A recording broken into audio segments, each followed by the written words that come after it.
from passing Terrell Davis for the most rushing yards in a single season, including the playoffs in NFL history.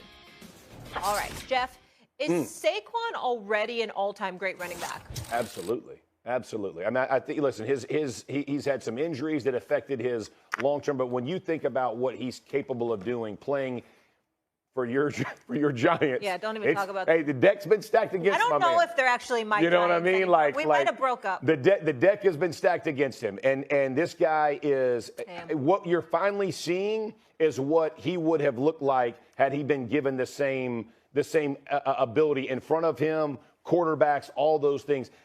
When you watch how defenses played the Giants, they will load up and just try to stop Saquon and then force Daniel Jones or whatever the quarterback was at the moment to go beat them.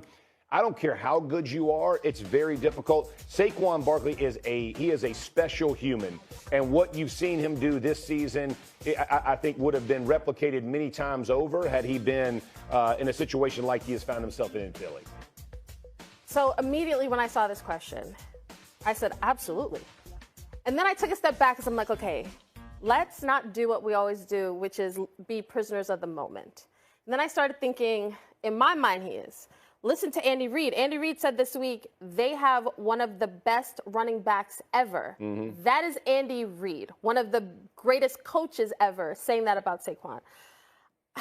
In my opinion, yes, but I think what is the criteria? Because when you start going down the list of greatest, if you pull out the Mad Dog Almanac of greatest ever, you're talking about Jim Brown and Barry Sanders and Walter Payton and Emmitt Smith and Eric Dickerson and all these guys.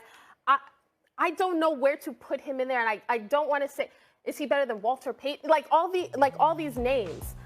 I don't know. I think in this, what we're seeing today's football, yes, Saquon is. But I'm not going to argue against a historian like Mad Dog if he's going to come out and name names from the 1950s until now. Like, I think it's really the criteria. If you look at his numbers, because of the Giants, I keep pointing to you, Molly. Because, you put his numbers against other people, it's not going to look as impressive. No, but when you watch him on the field, when you watch him hurdling a defender backwards, that tells you we have not seen something like this.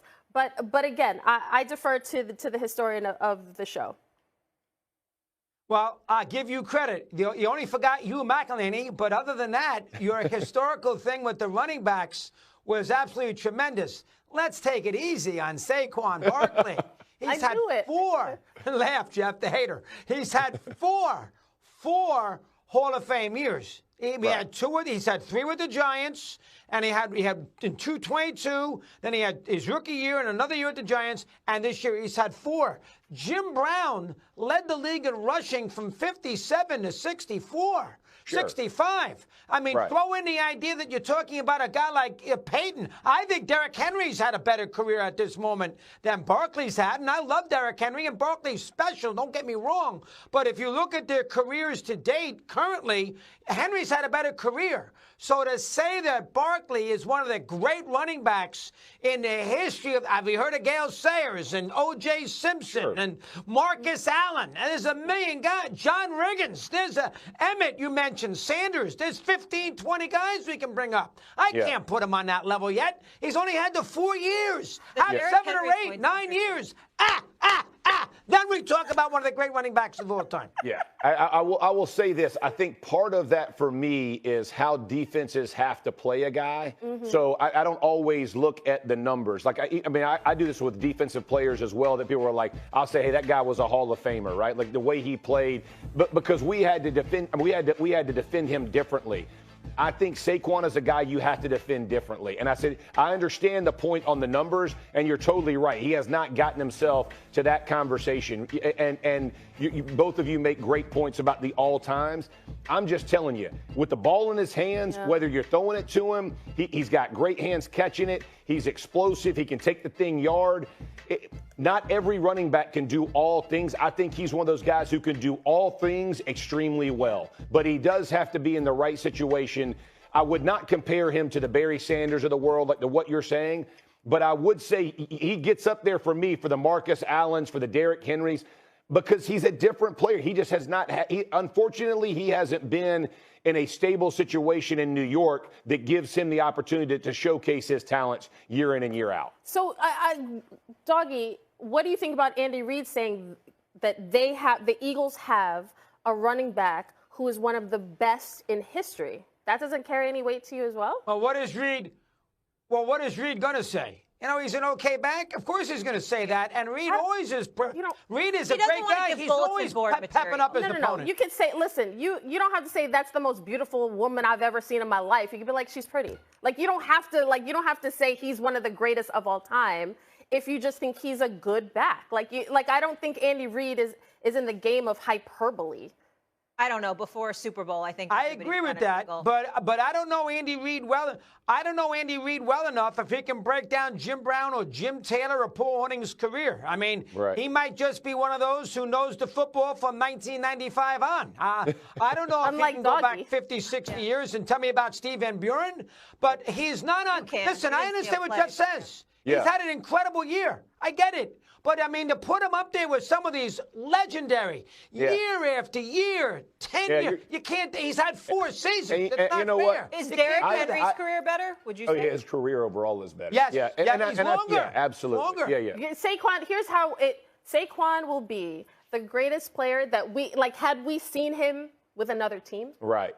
With a different roster, his career numbers look completely different. Right. He is a different type of talent. Unfortunately, just being stuck with the Giants. You're 100%. And the other part about the running back, and I will say this, I probably didn't give this enough thought from this perspective. I respect the guys who have done it 10 years, right? Like the 8, the 10 years, like you're saying, that you stack season because the beating on their body that they continue to subject themselves to and continue to get better and play those numbers. So if Saquon backs it up next year, and runs this thing back and has a similar style year, not exactly, but has a good year, then I think, you're probably right on that side. If he had broken Eric Dickerson's record.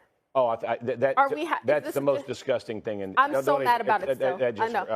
I'm all physically. I'm with you. That was foul. And now he can break TD's record, though. That would be sweet. All right, let me ask you this. Better story, Mahomes three-peat or Saquon winning his first Super Bowl, obviously with the whole Giants backdrop and how they dogged him? To me, it is Saquon and Jaylen winning a Super Bowl, because it's not the Chiefs' fatigue factor for me. It is, we already know how great Patrick Mahomes is. He can get better. Clearly, he can win more Super Bowls, but we already have established he's one of the best we've ever seen. But when we're literally debating Saquon Barkley. Is he one of the greatest running backs? And each week of this season, up until heading into the Super Bowl, we have given this guy so much praise and saying, we haven't seen this. He's tremendous. And yet his career is still sort of hampered by those years spent in New York. And now he's finally at a position where he has the offensive line he's always needed. He's got the roster that he's needed, the opportunity to get and win a Super Bowl. And also with Jalen Hurts, listen, say what you want. The questions about him and whether he is the weak link here, whether he can lead this team to a Super Bowl. The guy was just in a Super Bowl 2 years ago without Saquon Barkley. Yeah. And